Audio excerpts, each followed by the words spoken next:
Indore RTO कार्यालय में पत्रकारों के साथ हुई मारपीट की घटना को लेकर इंदौर प्रेस क्लब ने कड़ा रुख अपनाते हुए पुलिस कमिश्नर संतोष कुमार सिंह को ज्ञापन सौंपा, जिसमें आरोपियों पर सख्त कार्रवाई की मांग की।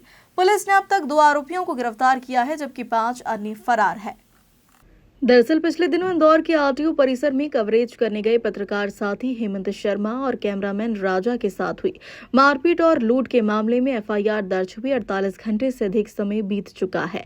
2 दिन बाद पुलिस ने इस मामले में 2 आरोपियों को गिरफ्तार किया है, लेकिन अन्य आरोपी अब भी फरार है। इसी को लेकर पत्रकारों में रोष बढ़ता जा रहा है। सोमवार को प्रेस क्लब अध्यक्ष दीपक करदम के नेतृत्व में शहर के 100 से अधिक पत्रकारों ने पुलिस कमिश्नर से मुलाकात कर अपनी आप बीती बताई।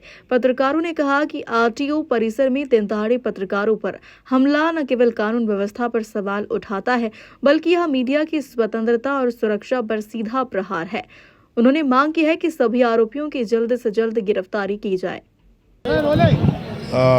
जैसे विगत दिनों हमारे जो साथी हेमंत शर्मा और राजा पर जिस तरह से हमला हुआ था, वो व्यक्तिगत उन पर हमला नहीं था, कहीं ना कहीं लोकतंत्र के चौथे स्तंभ पर हमला था। 60 घंटे बीत जाने के बाद भी सिर्फ 2 लोगों की गिरफ्तारी हुई थी।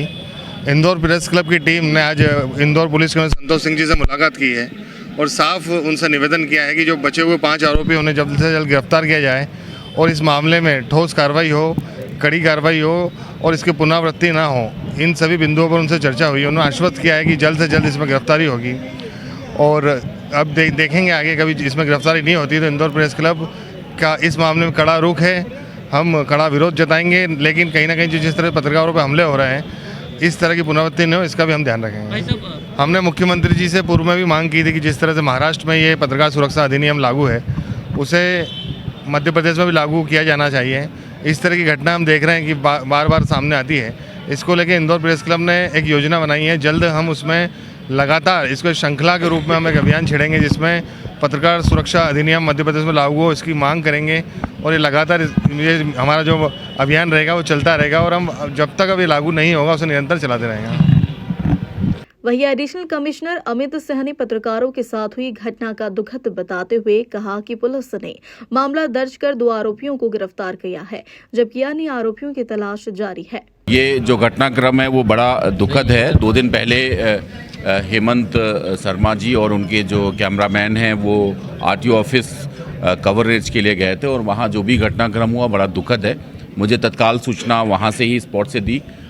तत्काल मैंने तेजाजी नगर थाना प्रभारी एसीपी आज़ाद नगर और डीसीपी जोन 1 को इसके बारे में जानकारी दी।